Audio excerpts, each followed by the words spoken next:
Hey guys, Lyco here. In today's video, we're going to go over some of the key things that you need to know and essential tips to get you started in the Outer Worlds 2. First up, loot everything. There's no restriction on carry weight or an inventory limit. Everything you pick up has a use. Junk is disassembled into crafting materials. Food is used to heal you out of combat. And drugs and similar items are used for your inhaler charges. If you're okay with stealing items in this game, it is really easy to just not be seen and take anything you want, so that just means more loot to hoard. However, stolen items don't show a value when you hover over them in your inventory, but when you take it to a vendor, it does appear you can sell them, regardless of the fact that it's stolen. Alternatively, you could just break it down into materials and use it that way. Do be cautious though when selling items to a vendor, as some things can be marked up as reduced, so you just want to make sure to avoid that so you get the most bang for your buck. Next up, we have pitchable and tossable cards. Now these can be found all over the place, including on bodies or as a quest reward. Be sure to keep an eye out for these, as they are quite small, but they do give permanent stat boosts, and while the stat boosts aren't huge, it's free, and over time they'll add up.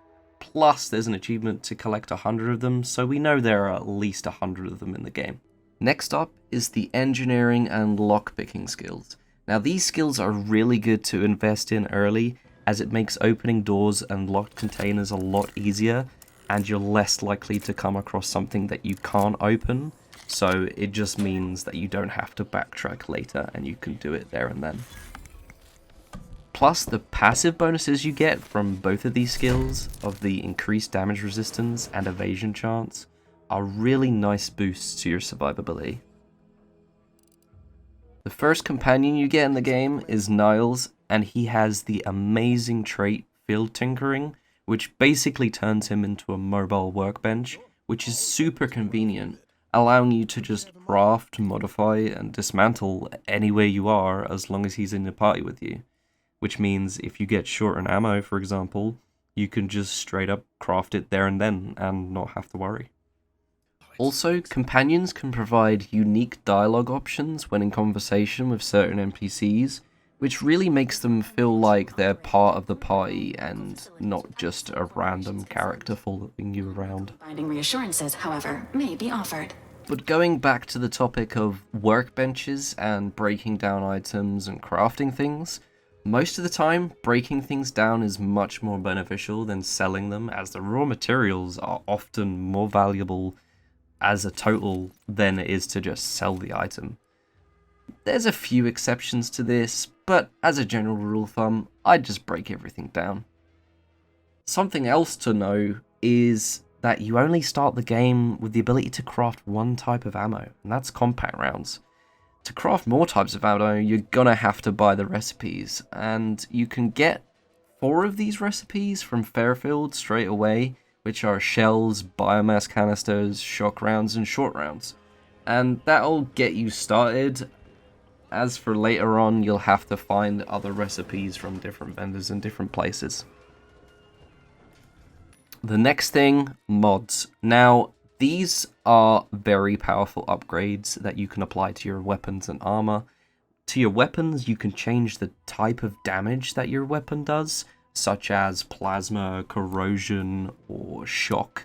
And all of these damage types have different effects. For example, plasma applies a burn, which does damage over time. Stacking the burn then causes your target to explode and deal damage to nearby enemies, which is really fun to use in practice.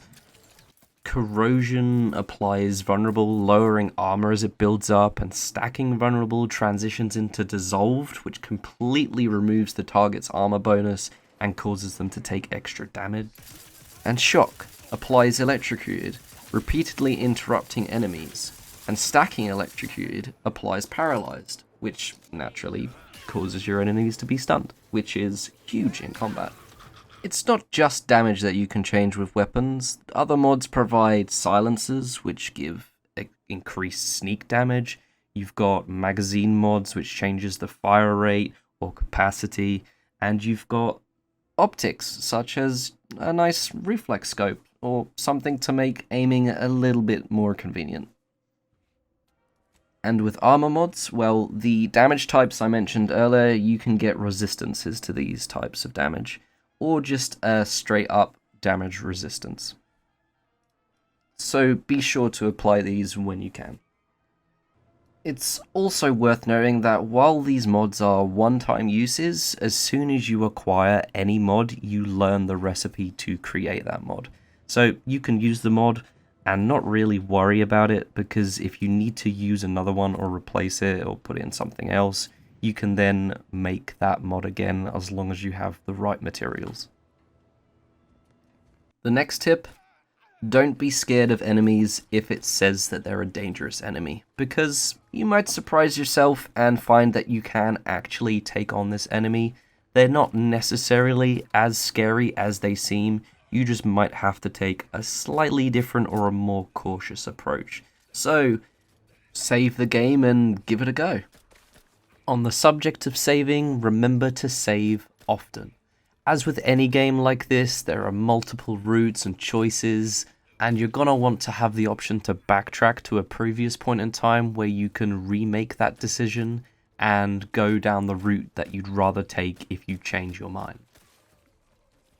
And speaking of a variety of approaches, this includes physical obstacles too, such as buildings. They might have several ways to get in. There could be a small little vent on the side, or you might have to lockpick your way in through the entrance. Or maybe even hack a terminal which turns off the power and opens a door. There's so many different ways to do one thing in this game that it's worth exploring and finding a different path to the same goal. The next thing to keep an eye on is your minimap. Now, on the outside of the minimap, you'll have red segments. This shows the general direction of enemies before turning into a shroud of red on the minimap when you're close enough. And these are where enemies are outside of your field of view, and when they are inside of your field of view, they'll turn into a red marker. Do note that you can go down the observation skill tree, and at level 3 you can pick up the tracker perk, where any hostile will be immediately turned into a marker rather than a shroud, and have their direction of facing shown. Now, this is really handy if you want to play a stealthy or assassin type playthrough. The next tip: do not ignore terminals. Check every single terminal you come across, read every option. Even if you don't actually read what's on the screen, just clicking on it can trigger information that you can use as dialogue options, reveal a quest, or give you passwords to containers. So definitely don't forget to check every terminal you find. Auto docks. These are amazing. You'll find them periodically throughout the game. They'll usually be on a wall somewhere, and they've got like a medical symbol on it. And interacting with this will fully heal you up, cure any Zeranium poisoning. Even if you're full HP and you don't have any poisoning, still use it, because it gives you 2 inhaler charges for free. They are a one-time use, but there is an infinite one on your ship if you wanted to get free healing or cure your Zeranium poisoning for free at any point without going to a doctor and paying some bits. But with the one on your ship being infinite, it does not give you inhaler charges. Speaking of bits, a really good perk to get early on is the bit transfer perk, which requires hack 2 and the restricted access perk, but this allows you to extract bits from any bounty terminal, and you can repeat this process for every 7,200 XP you earn, meaning it's a nice reliable way to earn bits periodically, as long as you remember to revisit the terminals every now and then. Last but not least, the game will throw flaws at you, which is a fun trait that can offer some good perks but also comes with a negative side to it. So be careful, as some of these are not worth the downsides. So when they pop up, weigh the pros and cons, as you can't remove these flaws once you accept them. So you're kind of stuck with whatever negative trait that it gives you. And with that, it brings us to the end of the video. So I hope you found these tips helpful to your adventures in the Outer Worlds 2. And if they did, consider throwing us a like and subscribing if you haven't already.